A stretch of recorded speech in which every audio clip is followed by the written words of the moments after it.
Tignan nyo kung paano dumepensa ang Lakers dito, idol, in which positibo yan sa video natin ngayon. Hindi ito pansin syempre sa gameplay, pero si Luka at Smart ay nagkakaintindihan agad dito pa lang sa start ng play kasi si Luka ay nagiging low man dyan habang si Smart naman ang sasalo sa ibabaw. Madalas pinaplano naman na nila yan or kino-communicate sa isa't isa, pero dyan pa nga lang ay nakaiwas na sila sa isang score para sa kalaban kasi dahil low man si Luka, siya ang sasalo sa kung sino man yung pupunta sa ilalim or biglang magkakat. Habang ganun din si Smart pero sa ibabaw. Basic lang naman to pero baka hindi nyo napapansin yun. Kita natin si Luka na medyo umatras dito para masigurong hindi makalusot si OG, pero nakita na nga niyang kinover na ni Smart to at wala ng cutter, so umangat na rin naman si Luka. And ayan, biglang si Ayton naman po ngayon yung tumao kay Brunson at problema to sa Lakers. Pero in fairness dito kay Ayton, maganda po ang pinakita niyang energy this game kahit limitado lang yung mga minuto niya. Pero lugi pa rin siya dito kay Brunson. Pagtitripan lang siya nito. Mabuti na lang at may plano ang Lakers. Kita niyo si Lucas, Smart, pati Ruin na lahat tumuturo na kay AR na pumunta dyan malapit sa kanila para din yan sure sila na kung maiwan po si Ayton, sasalo si AR dyan. And yan na nga yung planong depensa nila. Tila pinapaliit nila yung floor para kay Brunson kahit na may mismatch siya rito. Ang susi rito ay hindi lang po itong si AR, no, kundi pati na rin sina Smart at Rui sa kabilang side. Kasi sila ang huhula at aabang din sa kung sino ba ang papasahan ni Brunson. Currently, libre po si Shamet dito sa corner pero mahirap pasahan yan at abangis na rin si Smart. Kayang-kaya ipasa ni JB yan pero gagawin niya yan while parang tine-triple team na siya rito ng hilaw.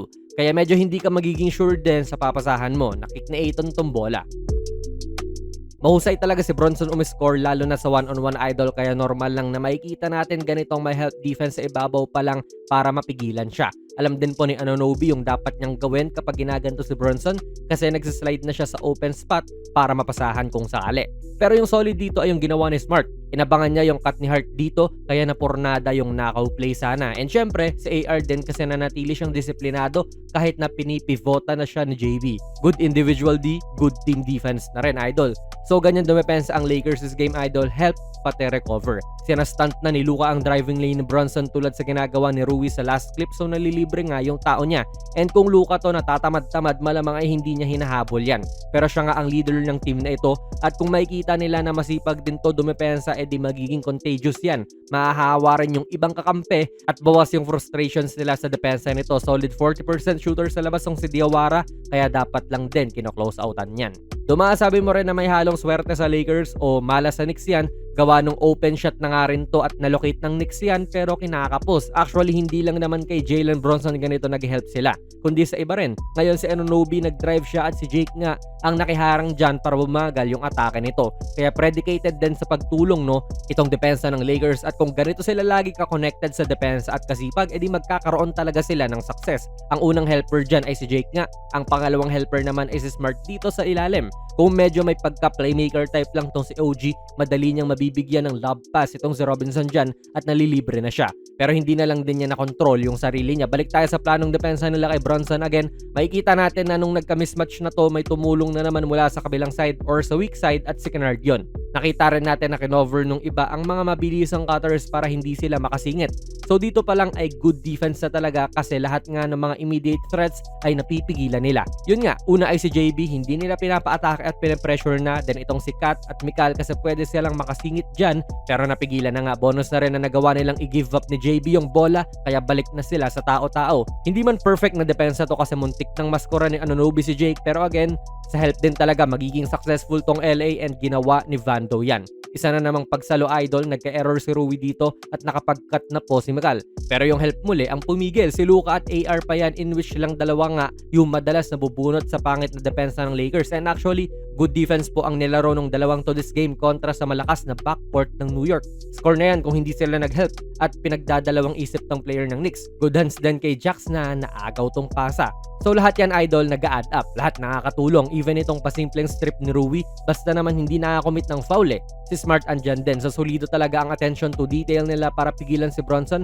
Pinahihirapan talaga nila to sa mga drive niya. Hindi man nila na-lockdown talaga si JB this game pero sapat naman na ang ginawa nila para lang ma-off to sa diskarte niya sa mayoryanong laro.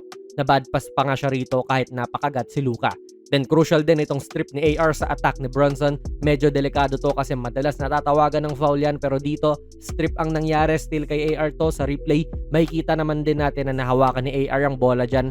Pero nung inaangat na ni Bronson tong bola, may kasama ng wrist ito. Kaya let me know sa comments kung foul ba ito, idol. For me, mukhang foul naman pero no call. Tsaka mabilis din yung mga pangyayari dyan, so baka nakita ng mga ref ay all ball. Let me know sa comments mga idol kung ano masasabi nyo. Pero yan nga, humabol po sa simula ng third quarter tong Knicks at nakat nila sa 2 ang lamang ng LA. Pero ever since noon ay biglang napalobo naman ng Lakers ang lamang nila to 23 points and hindi na nga nakarecover pa ang Knicks dyan. Nakahabol sila konti pero hindi pa rin sapat talaga. Gawa na rin yan nung depensa ng Lakers na mukhang connected this game. Nagkaroon sila ng defensive rating na 99 idol, in which sobrang ganda. Mas maganda pa to sa ina-average ng number 1 team ngayon sa defensive rating. So masasabi mo rin talaga na they played top tier defense sa larong ito. At syempre, gugustuhin ng mga Laker fans na ganun sa bawat laro, di ba? Kaya ano masasabi nyo mga Laker fans, kaya ba nilang gawin to hanggang sa matapos ang season? Ilagay nyo lang po ang inyong mga komento sa ating comment section. Kung nagustuhan nyo po ang ating video ay pakipindot na lang idol ng like button, mag-subscribe ka na rin sa ating channel. And ako nga pala si Jonas PB and as always, hanggang sa muli.